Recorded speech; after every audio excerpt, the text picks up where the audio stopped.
আমরা একদম নাম উল্লেখ করে বলি, ধরেন আমি নাম উল্লেখ করে বলি রিপাবলিকান টিভির যে এরকম করবে, রিপাবলিক টিভি যে এরকম করবে, এরকম করে, সেই জন্য বাংলাদেশের সোশ্যাল মিডিয়ামে আমরা কিন্তু দেখতেছি যে সব কিছুর মধ্যে একটা ইন্ডিয়ার জুজু দেখা, একটা ভয় দেখা। সরকারের মধ্যে আমরা এটা কি সরকারের পলিসিটা আমরা যদি একটু জানতে পারতাম। আচ্ছা, রিপাবলিক টিভি নিয়ে শেষ পর্যন্ত মুখ খুলেছেন বাংলাদেশি ময়ূখ রঞ্জন ঘোষ, খালেদ মহিউদ্দিন। এখন কথা হলো, বাংলাদেশের সোশ্যাল মিডিয়াতে ভারত নিয়ে যেসব আলোচনা হয় সেগুলো কি জুজুর বয়, সেগুলো কি মিথ্যা? উনি কেন মানুষের এই অনুভূতিকে অসম্মান করছেন? ভারতের ব্যাপারে বাংলাদেশের পারসেপশন সবই সঠিক। যেমন তারা বাংলাদেশের সবচেয়ে বড় খুনিকে আশ্রয় দিয়েছে, শেখ হাসিনাকে আশ্রয় দিয়েছে, সীমান্তে তারা মানুষ মারে, তারা বাংলাদেশের কনসুলেট হাউসে হামলা করেছে, বাংলাদেশ নিয়ে তারা Twitter, Facebook, social media, America পর্যন্ত অপপ্রচার করছে। তাহলে উনি কেন এই কথা বললেন? প্রিয় বন্ধুরা, এই খালেদ মহিউদ্দিনের এই ঠিকানা পর্বে মোট 13টি প্রশ্ন করেছেন। এই 13টি প্রশ্নে তিনি 20 মিনিট সময় খেয়েছেন। বুঝেন কেমন প্রশ্ন করেছেন? আপনাদেরকে প্রতিটি প্রশ্ন শোনাবো এবং সাথে শোনাবো ময়ূখ রঞ্জন ঘোষ নিয়ে তিনি নিজে কি বলেছেন। এই কারণে প্রতিটি প্রশ্ন শোনার চেষ্টা করবেন যদি ভালো লাগে। আর প্রত্যেকটি প্রশ্ন, কোন প্রশ্নটি আপনার কেমন লেগেছে, উদ্দেশ্য কি হতে পারে, সেটা কমেন্ট বক্সে কমেন্ট করে জানাবেন। তবে এই প্রশ্নগুলো টকব্যাকে, অর্থাৎ তার যে কানে টকব্যাক লাগানো থাকে, এটা দিয়ে কিন্তু পিছন থেকে করা হয়, প্রোডাকশন রুম থেকে, গবেষণা রুম থেকে। সেখানে কিন্তু বসে থাকে ইন্ডিয়ান এম্বাসি এবং আওয়ামী লীগের লোক। তো যাই হোক, সেটা বলছি না, আমরা এখন তার কথা শুনি, চলুন। আমি কোনো উত্তর দিতে পারবো না। আমরা শুধু জানতে চাই যে সাবেক প্রধানমন্ত্রী শেখ হাসিনা পালিয়ে গিয়ে পদচ্যুত হয়ে বা পদত্যাগ করে ভারতে চলে গেছেন, পররাষ্ট্র মন্ত্রণালয়ের কাছে তার অফিসিয়াল স্ট্যাটাসটা এখন কি? মানে তিনি কি ভারতে গৃহবন্দী আছেন? মানে তাকে কি আসলে বিদেশি গণমাধ্যমে বা কোনো গণমাধ্যমে কথাবার্তা বলায় নিষেধাজ্ঞা দেওয়া হয়েছে, নিষেধাজ্ঞায় আছেন? মানে আমরা কিন্তু, আমার বিবেচনায় কিন্তু তাকে, উনি ভারতে গৃহবন্দী আছেন, কারণ তাকে মিডিয়ার সাথে কথা বলতে দেওয়া হচ্ছে না। এবং মানে আপনার কাছে কি মনে হয়? অন্য প্রশ্ন নিয়ে তেমন কথা বলবো না, এই প্রশ্নটি নিয়ে বলি। তিনি ছাত্র নিষিদ্ধ সংগঠন, সন্ত্রাসী সংগঠন ছাত্রলীগ সভাপতির সাক্ষাৎকার নিতে চেয়েছিলেন। মানুষ তীব্র প্রতিবাদ করায় তিনি নেননি, আইনগত নিষেধাজ্ঞা থাকার কারণে। এখন তিনি এই কৃতিত্ব নিতে চান যে শেখ হাসিনা পালানোর পর প্রথম সাক্ষাৎকার নিয়েছেন খালেদ মহিউদ্দিন, এবং প্রথম সাক্ষাৎকার ইন্ডিয়া নিতে চায় না। এর কারণ কি? বাংলাদেশ যখন স্বাধীন হয় 1971 সালে, বাংলাদেশকে কিন্তু প্রথম রাষ্ট্র হিসেবে ভারত স্বীকৃতি দেয়নি, ভুটান দিয়েছে তার প্রভাব দিয়ে। ভুটান যদিও ভারতের প্রভাবাধীন। এখন একইভাবে ভারতীয় কোনো মিডিয়া শেখ হাসিনার সাক্ষাৎকার না নিয়ে খালেদ মহিউদ্দিনকে দিয়ে সাক্ষাৎকার নেওয়াতে চাইছে। এটি হলো একদম 90% সঠিক কথা। এরপরে যান, এই কারণে এই প্রশ্নটি জিজ্ঞেস করেছে। আসুন আমরা পরের গুলো শুনি। বাংলাদেশ নিয়ে অপপ্রচারের জন্য, মানে যদিও আমি ভারতীয় মিডিয়া এবং ভারতীয় সরকারকে ঠিক এক করে দেখি না, কিন্তু বাংলাদেশকে নিয়ে একের পর এক, যেটাকে আমরা প্রপাগান্ডা বলছি, অপপ্রচার বলছি, এবং কোনো কোনো ক্ষেত্রে সেটি কিন্তু মানে বোনাফাইডি না, অনেক ক্ষেত্রে সেটি মেলাফাইডি, মানে ইচ্ছে করে এরকম করা হচ্ছে বলে অনেকটা মনে হচ্ছে। আপনার কাছে কি মনে হয়, মানে এর কারণ কি শেখ হাসিনা ভারতে অবস্থান করছেন, বা ভারত সরকার মনে করছে, বা ভারতীয় জনগণ মনে করছে যে অবস্থাটা কোনো একটা পরিবর্তন হতে পারে? মানে যিনি, যাকে আমরা কি বলবো, দেশত্যাগী, পদত্যাগী, পলাতক সরকার প্রধান, তাদের নিয়ে কি কোনো পরিকল্পনা আছে বলে মনে হয় তাকে নিয়ে, বা বিষয়টিকে আপনি কিভাবে দেখেন? এটা একটা আমার কাছে বোগাস প্রশ্ন মনে হইতেছে। হ্যাঁ, প্রাথমিক প্রশ্ন হিসাবে তিনি করেছেন। তার প্রথম প্রশ্ন ছিল শেখ হাসিনাকে নিয়ে, দ্বিতীয় প্রশ্ন শেখ হাসিনাকে নিয়ে, শেষ প্রশ্ন ছিল তারেক রহমানকে নিয়ে। সেটিও কিন্তু শুনবেন। আসুন আমরা পরের প্রশ্ন যাই। জনাব হোসেন, ভারতীয় হাই কমিশনারকে গতকাল ডেকে পাঠানো হয়েছিল পররাষ্ট্র মন্ত্রণালয়, এবং সেটা একটা আগরতলায় বাংলাদেশের পতাকা এবং অন্যান্য আরো বিজেপির রাজনৈতিক নেতৃবৃন্দের অনেক বক্তব্যের প্রেক্ষিতে সেটা করা হয়েছিল। আপনার কাছে কি তথ্য আছে, বা আপনি কি বলবেন, মানে এইটা ওরা কেন করছে? বা আপনার কাছে কি মনে হচ্ছে যে বাংলাদেশে করা হচ্ছে, সেটা প্রতিক্রিয়াটা করা হচ্ছে, নাকি ভারতীয় কর্তৃপক্ষ, একটা তো মিডিয়া যেটা সরকারের বাইরে, আবার কিছু রাজ্য সরকার, লোক সরকার, এবং মমতা ব্যানার্জিও গতকাল বলেছেন বাংলাদেশে নাকি জাতিসংঘ শান্তিরক্ষা বাহিনীর, এই ব্যাপারটাকে আসলে আপনি কিভাবে দেখছেন? দেখেন এখানে তিনি বলছেন বাংলাদেশ করছে বলেই কি ভারত করছে কিনা, যেমন বাংলাদেশের ছেলেরা ভারতীয় পতাকাকে অবমাননা করেছে বলেই তারা ইন্ডিয়া আমাদের দূতাবাসে হামলা করেছে, নইলে করতো না, এরকম মনে হচ্ছে। মানে ভারতকে একটু সেভ করার চেষ্টা করছে বলে মনে হচ্ছে। তারা কনসুলেটে হামলা করেছে, নিরাপত্তা দিতে পারেনি, তিনি তাদেরকে সেভ কর। সীমান্তে যে মানুষ মারছে, আমরা কি মারার কারণে তারা মারছে? তারা সব ব্যাপারেই তো আমাদের এইভাবে ক্ষতি করে, আমাদের সীমান্তে ঢুকে যায়, আমাদের সালাউদ্দিনকে তাদের দেশে পাওয়া যায়। এই নিয়ে আপনি পর্ব করেছেন কখনো? বিডিআর হত্যা নিয়ে আপনি পর্ব করেছেন? আচ্ছা, আমরা পরের প্রশ্নে চলে যাই। বা আপনার কাছে কি এই কথা মনে হচ্ছে কিনা যে মানে পশ্চিমবঙ্গে আমরা দেখেছি যে মমতা ব্যানার্জি অর্থাৎ তৃণমূল কংগ্রেস এবং বিজেপি সব বিষয়ে মুখোমুখি থাকে, মানে এরা ভাত খাইছে বললে এরা রুটি খাইছে বলে, এরা সাদা বললে ওরা কালো বলে, মানে কিন্তু বাংলাদেশ প্রসঙ্গে গতকাল আমরা মমতা ব্যানার্জি এবং বিজেপির নেতা শুভেন্দু অধিকারীকে প্রায় একই জায়গায় থাকতে দেখলাম।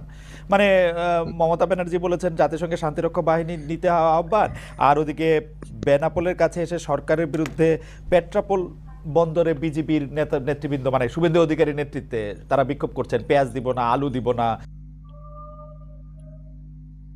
ওনার খুব ভালো লাগছে কলকাতা পেঁয়াজ দিবে না, আলু দিবে না। এখন কথা হলো বিজেপি মমতা মুখোমুখি, এখন কিন্তু এক না। বাংলাদেশের বিরোধিতা করার ক্ষেত্রে তাদের সাংবাদিক, সংবাদপত্র, মমতা বলেন, কংগ্রেস বলেন আর বিজেপি বলেন, সব এক। শুধু আমাদের দেশে মিডিয়া আর রাজনৈতিক দলগুলো এক হতে পারে না। আমাদের দেশে সবসময় এই খালেদ মহিউদ্দিনের মতো বুদ্ধিজীবীরা সবসময় ভারতের পক্ষেই থাকে, আমরা দেখিনি। বরং আমাদেরকে বিভিন্নভাবে তারা আমাদের মানুষকে, এদেশের মানুষকে দোষ দেওয়ার চেষ্টা করে, যেন সব আমাদের দোষ, জনগণের দোষ। এরপরের অংশটি আমরা শুনি, চলুন। মানুষকে ঢুকতে দিব না। তো আবার আপনি মিডিয়ার কথা বলতেছেন, বাংলাদেশের সোশ্যাল মিডিয়ামে আমরা কিন্তু দেখতেছি যে সব কিছুর মধ্যে একটা ইন্ডিয়ার জুজু দেখা, একটা ভয় দেখা। সরকারের মধ্যে আমরা এটা কি সরকারের পলিসিটা আমরা যদি একটু জানতে পারতাম, যে একটা তো আছে যে মুখে সারাক্ষণ ইন্ডিয়াকে তোষণ করা, যেটা আমরা মানে এর আগে সরকারকে দেখছি কারণে অকারণে, যেটা নিয়ে আসলে আমরা বহুবার আপনাদের কাছে গেছি, যে মানে ইন্ডিয়ার তোষণ, সারাক্ষণ ইন্ডিয়ার কথাগুলি আমাদের পররাষ্ট্র মন্ত্রণালয় বলে দিতেছে, এরকমও আমরা অনেক সময় মনে হয়েছে।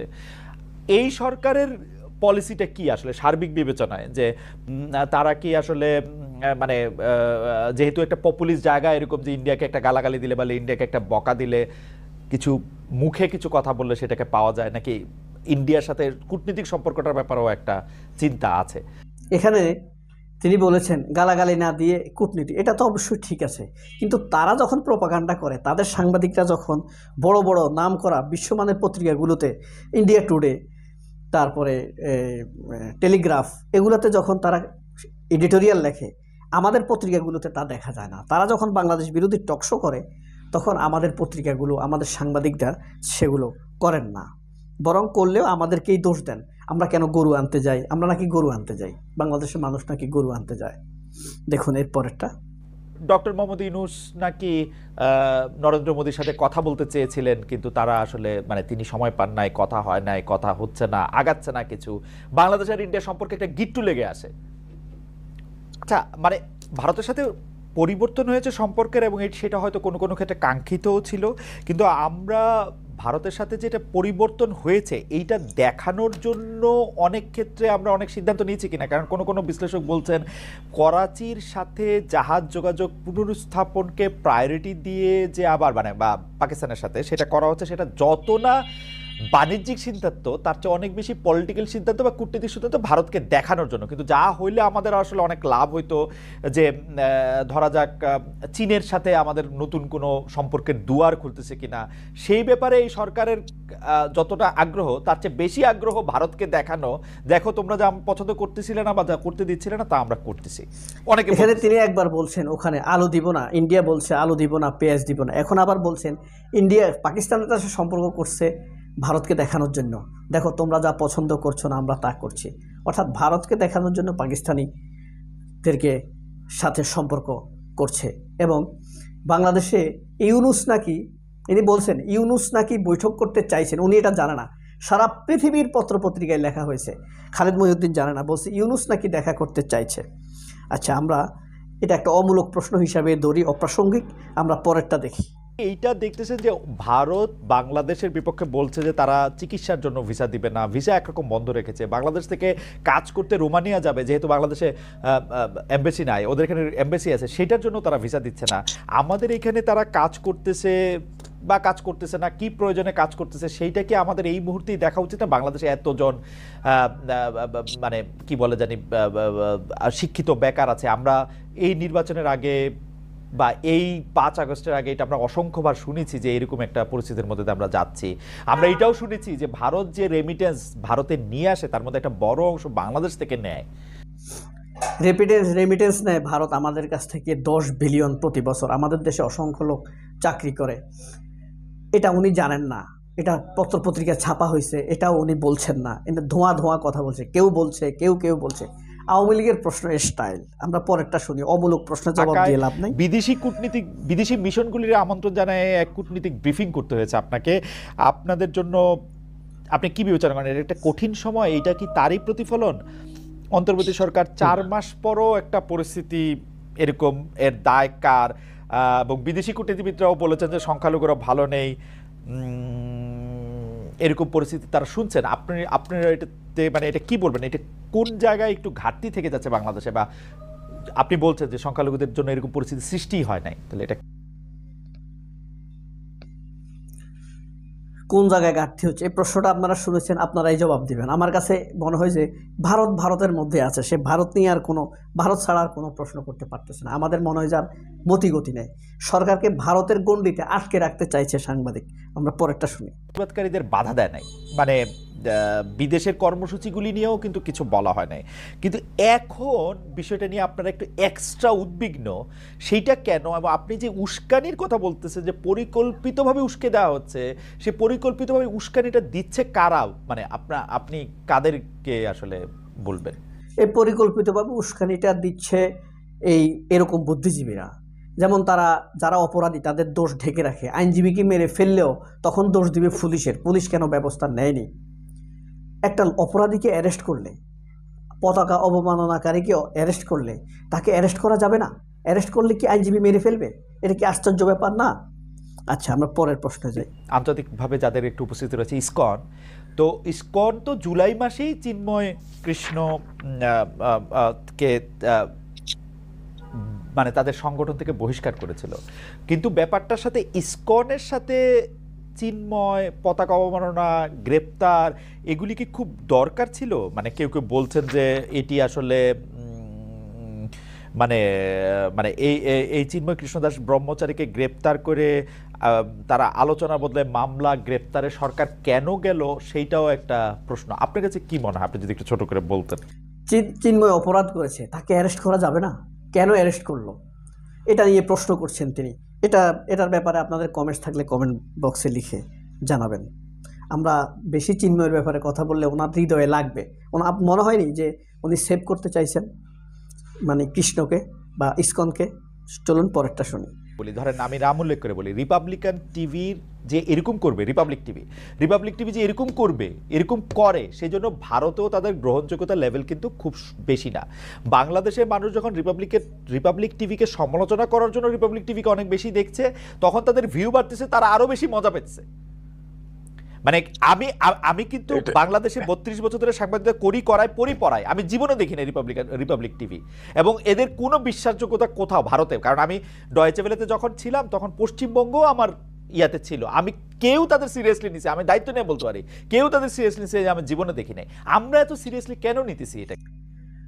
আপনাকেও কেউ সিরিয়াসলি নেয় না। আপনি যে মিথ্যা কথা ছড়ান, খালেদা জিয়াকে অপরাধী বানান নাইকো মামলায়, শেখ হাসিনাকে আবার নিরপরাধ করে দেন, তারেক জিয়াকে আপনি খাম্বা বলেন, আপনাকে এগুলা সমালোচনা করেন, নয়তো আপনাকেও কেউ সিরিয়াসলি নেয় না। আপনি আর ময়ূখ রঞ্জন একই।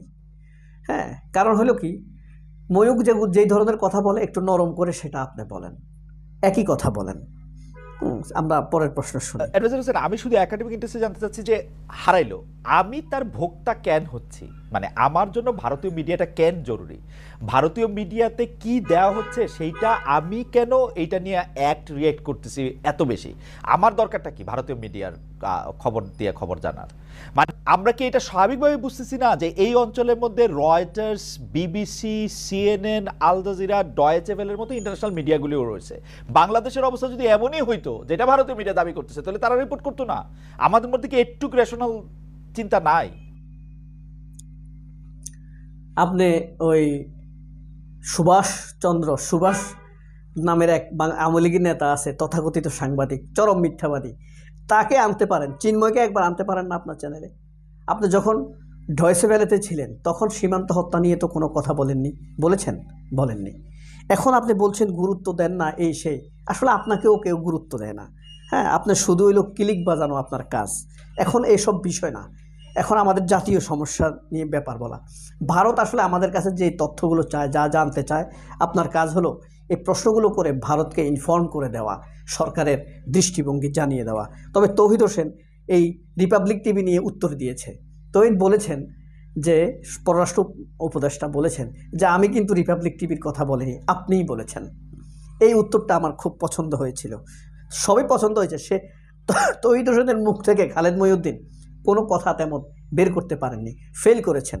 আমরা পরের অংশ শুনি। আমি এটাকে এরকম করে দেখতে চাই যে, ধরেন আমি যদি আয়োজন করে আমার একটা শিক্ষা প্রতিষ্ঠানে আরেকটা দেশের পতাকা পারানের প্রতিযোগিতা করি, তাহলে তো এইটার হিটটাও তো আমার নিতে হবে, তাই না? পতাকা পড়ানোর কথা বলছেন, তারা মানুষ মেরে ফেলছে আমাদের, তাদের জেলখানায় আমাদের লোক 27 বছর ধরে বন্দি। সালাউদ্দিন আহমেদকে নিয়ে তারা 9 বছর বন্দি রেখেছে। কোনোদিন খালেদ মহিউদ্দিন এই ব্যাপারে সিরিয়াস হয়েছে? হন নাই। চলুন পরেরটা শুনি। বাংলাদেশ যাতে ভারত বিরোধীদের নামে ভারত কার্ড খেলতে উস্কানিমূলক কিছু না করে, সেটা ভারতের পতাকা অবমাননা করাই হোক, বা একটা জাতি হিসাবে একটা জাতিকে খুব খারাপ করে গালাগালি দেওয়ার মধ্যেই হোক, এইটা রোধ করার জন্য কি আমাদের কি লাগে তার?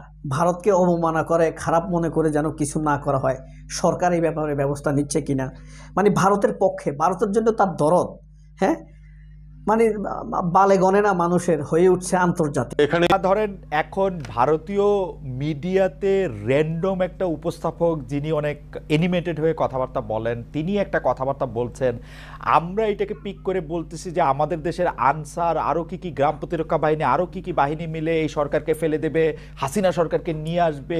ওগুলির ক্ষেত্রে কি আপনারা অনেক বেশি বিচলিত হচ্ছেন? মানে আপনারা ওগুলিকে অনেক বেশি গুরুত্ব দিচ্ছেন? বিচলিত না, আনসার বিদ্রোহ হয়েছে, ডাক্তার বিদ্রোহ হয়েছে, রিকশাওয়ালা বিদ্রোহ হয়েছে, এখন খালেদ মহিউদ্দিন বিদ্রোহ চলছে, সাংবাদিক বিদ্রোহের আনাগোনা দিচ্ছে।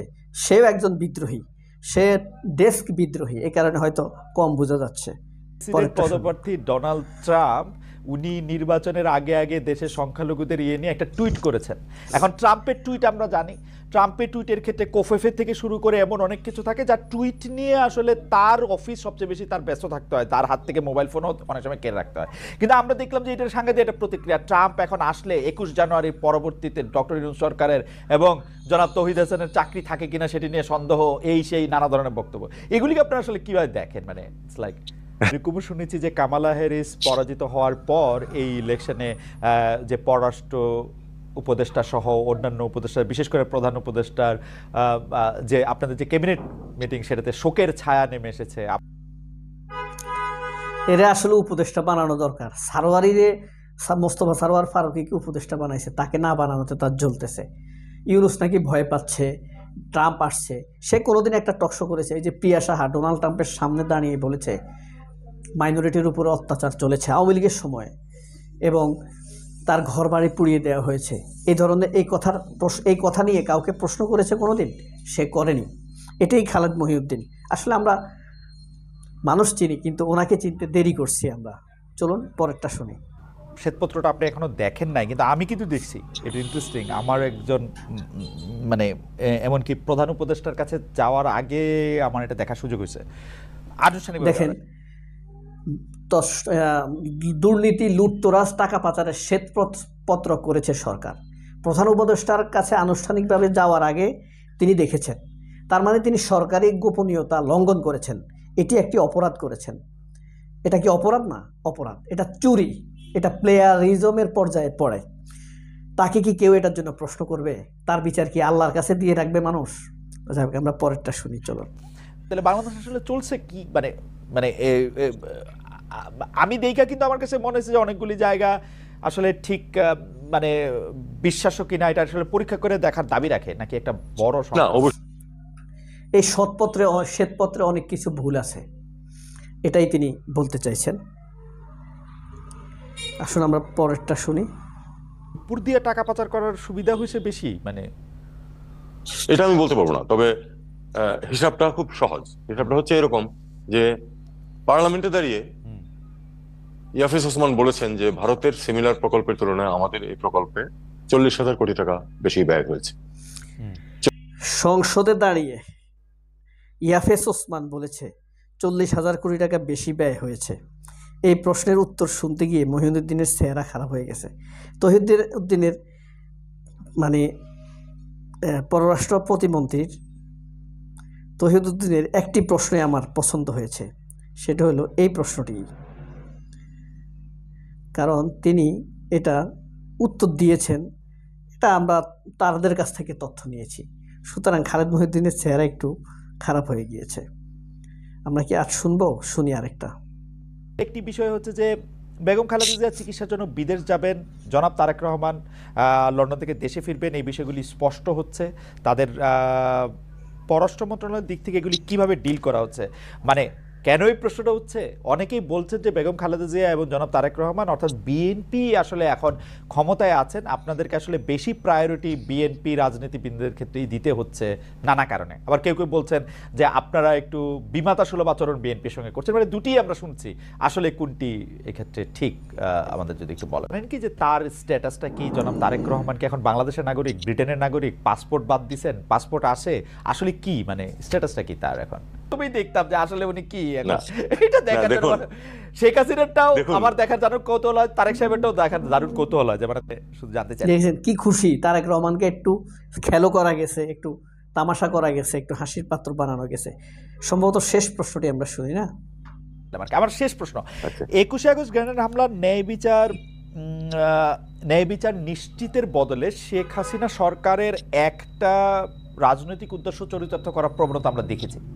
যে কারণ হচ্ছে 3বার আয় বদল করে 4বার আসলে তারেক রহমানের নাম সেখানে সাপ্লিমেন্টারি ইয়া দিয়ে ঢুকানো হয়েছে। কিন্তু যে হামলায় 24 জন নিহত হয়েছে, মানে আমি একটু বলেও রাখি, ওই সময় আমি কিন্তু মাঠে দায়িত্বপ্রাপ্ত মানে রিপোর্টার, এবং প্রথম আলোর ওই দিন আমি এর আগে একটি ভিডিও বানিয়েছি, দেখিয়েছি প্রথম আলো কিভাবে তারেক রহমানকে খালেদা জিয়াকে অপরাধী করার চেষ্টা করেছে এই হামলায়। এখন কথা হলো তারেক রহমান কেন ছাড়া পেল? এটা কি তারেক রহমানের দোষ? তারেক রহমানের নির্দোষ, এই কারণে সে ছাড়া পেয়েছে। এখন ওই বিচার হবে কিনা সেটা আদালত বুঝবে। তাদের মনে হয় ভাবটা এমন, তারেক কেন ছাড়া পেল, এখন মামলার কি হবে? মামলা এখন যারা অপরাধী ইনভেস্টিগেশন হবে তাদেরকে বের করবে। আপনারা সাংবাদিক, আপনারা বের করবেন। সবাই অনেক ভালো থাকবেন। বড় হয়ে গেল। আল্লাহ হাফেজ, আসসালামু আলাইকুম।